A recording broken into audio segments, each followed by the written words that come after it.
Assalamualaikum warahmatullahi wabarakatuh. Perkenalkan, nama saya Salma Ulfa Alasna, NIM 22020111116 dari Prodi Sistem Informasi kelas A. Pada kesempatan kali ini, saya akan menjelaskan tentang sentimen analisis dalam bahasa natural menggunakan bahasa pemrograman Python dan Google Colab.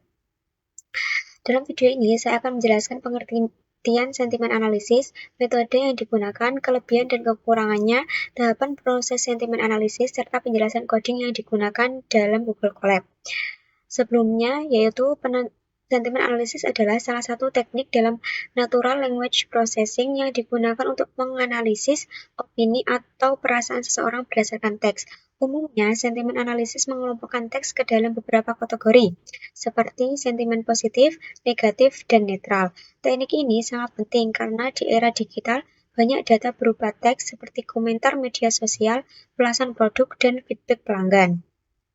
Dengan sentimen analisis, teks yang awalnya tidak terstruktur dapat diolah menjadi informasi yang bermakna. Untuk contoh penerapan sentimen analisis di dunia nyata, banyak digunakan dalam berbagai bidang.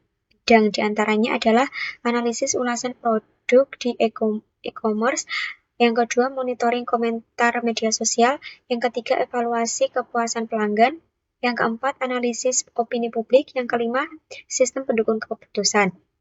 Karena dengan teknik ini, perusahaan dapat memahami opini pelanggan secara cepat dan efisien.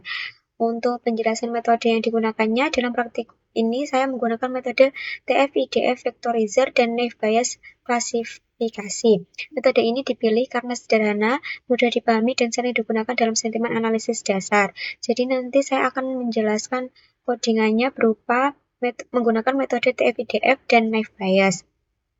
Untuk TF-IDF sendiri adalah untuk mengubah teks menjadi angka dengan memberikan bobot pada kata. Untuk naive Bayes-nya nanti itu adalah algoritma klasifikasi berbasis probabilitas yang menghitung kemungkinan suatu teks termasuk ke dalam kategori tertentu. Jadi nanti ada 3 kategori, yaitu positif, negatif, dan netral. Untuk kelebihan metode yang digunakannya, sudah diimplementasikan. Yang kedua adalah proses cepat, yang ketiga cocok untuk dataset kecil, yang keempat sering digunakan dalam praktik NLP, yang kelima memberikan hasil yang cukup stabil untuk klasifikasi dasar. Dan untuk kekurangannya, yang pertama, tidak memahami konteks kalimat secara mendalam, yang kedua tidak mampu mengenali sarkasma, yang ketiga hasil sangat bergantung pada kualitas dataset, yang keempat perlu preprocessing agar hasil lebih optimal. Untuk tahapan sentimen analisisnya, yang pertama adalah saya akan menyiapkan dataset teks dan label sentimen, yang kedua mengubah teks menjadi representasi angka menggunakan TF-IDF untuk metodenya, dan yang ketiga melatih model naive Bayes, yang keempat menguji model menggunakan teks baru atau nanti ada data testingnya, yang kelima menampilkan hasil klasifikasi sentimen. Untuk selanjutnya saya akan langsung saja pada proses coding di Google Colab.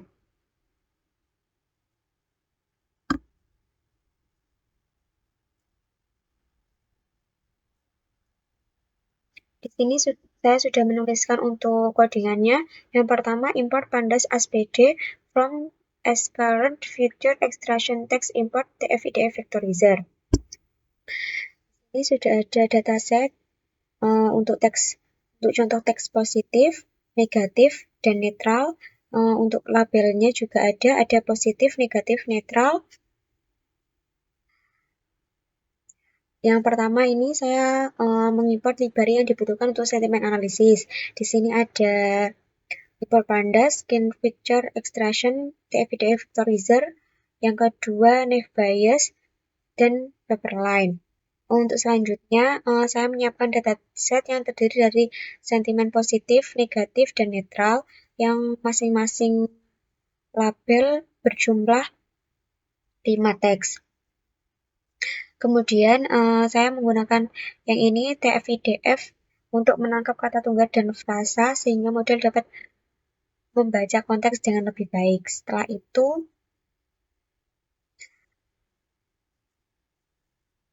itu ini ada training model untuk melatih teks dan labelnya, terus ada data uji.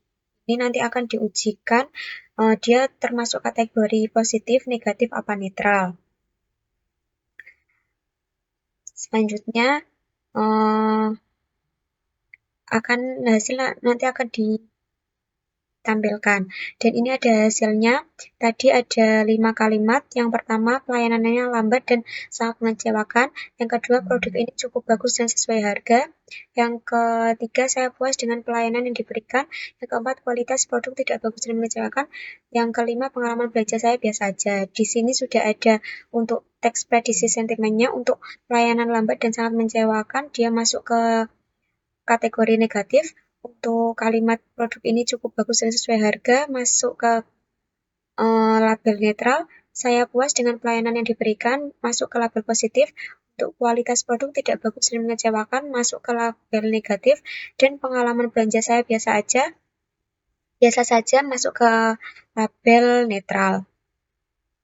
Untuk hasil sentimen analisis itu biasanya digunakan untuk mengetahui kepuasan pelanggan, mengevaluasi kualitas layanan, analisis opini publik, monitoring media sosial, dan pengambilan keputusan bisnis.